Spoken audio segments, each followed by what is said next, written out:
AI ద్వారా embryo selection work చేస్తే accuracy పెరుగుతుందా? అంటే మంచి ఎంబ్రియోస్ అనేది మనము సెలెక్ట్ చేసుకోగలుగుతామా అనే దానికి వస్తే మనం ఈరోజు డిస్కస్ చేద్దాం. నేను doctor Sushruta, Kurnool 49 fertility centre.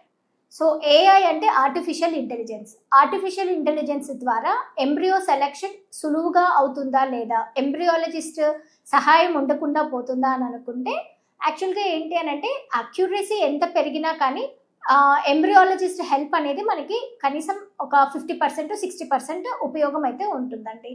ఏంటి అంటే ఎంబ్రియోస్ని మనం సెలెక్ట్ చేశాక మనం చూసినది ఎంబ్రియాలజిస్టులు చూసినది సెలెక్ట్ చేసి పెట్టాక దాన్ని మళ్ళీ అక్యురసీ కోసం అని ఒక్కసారి ఆర్టిఫిషియల్ ఇంటెలిజెన్స్ ద్వారా చూసుకుంటే 60 to 70% ద్వారా ఇంకొంచెం ఎక్స్ట్రా సెలెక్షన్లో హెల్ప్ఫుల్గా ఉంటుంది. సో ఆ సెలెక్టెడ్ ఎంబ్రియోస్ని మనము యూప్లాయిడ్ ఎంబ్రియోస్కి అంటే పెట్టంగానే ప్రెగ్నెన్సీ వచ్చేకి పాజిటివ్ రేట్ ఇంక్రీజ్ అయ్యే ఛాన్సెస్కి ఎక్కువ ఉంటుంది అనేది మనం ఇప్పుడు వింటున్నాం. సో యాక్చువల్గా ఎంబ్రియాలజిస్టులు సెలెక్ట్ చేసినప్పుడు ఒక 50 to 60% అయితే ఏఐ ద్వారా చేసినది 70 to 80% ఉంటుంది. ప్రెగ్నెన్సీ కంటిన్యూ అయ్యేది వీటి ద్వారా చూసుకుంటే మనకి 70 to 80% కంటే ఎక్కువ ప్రెగ్నెన్సీ పాజిటివ్ రేట్స్ ఎట్లయితే వస్తాయో ప్రెగ్నెన్సీ కంటిన్యూయేషన్ కూడా అంత బాగా ఉంటుంది అనేది ఇప్పుడు చూస్తున్నాం అనమాట.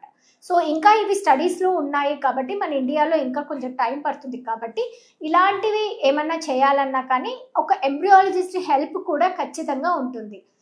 సో ఇద్దరు కలిసి ఆ ఎంబ్రియోస్ని సెలెక్ట్ చేసుకొని దాని ద్వారా మనము అది యూప్లాయిడ్ ఎంబ్రియోనా కాదా అనేది మనం చూసుకోవచ్చు అనమాట. సో ఆర్టిఫిషియల్ ఇంటెలిజెన్స్ ద్వారా ఎంబ్రియో సెలెక్షన్ ఎంతవరకు అక్యురసీ పెంచుతుందో కొన్ని ఎర్రర్స్ అనేది కూడా ఒక్కొక్కసారి మనకి తెలిసే అవకాశం కూడా ఉంటుందన్నమాట. సో ఎంబ్రియాలజిస్ట్ అండ్ ఏఐ రెండూను సక్సెస్ రేట్ని ఇంప్రూవ్ చేస్తారు. థ్యాంక్ యూ అండి.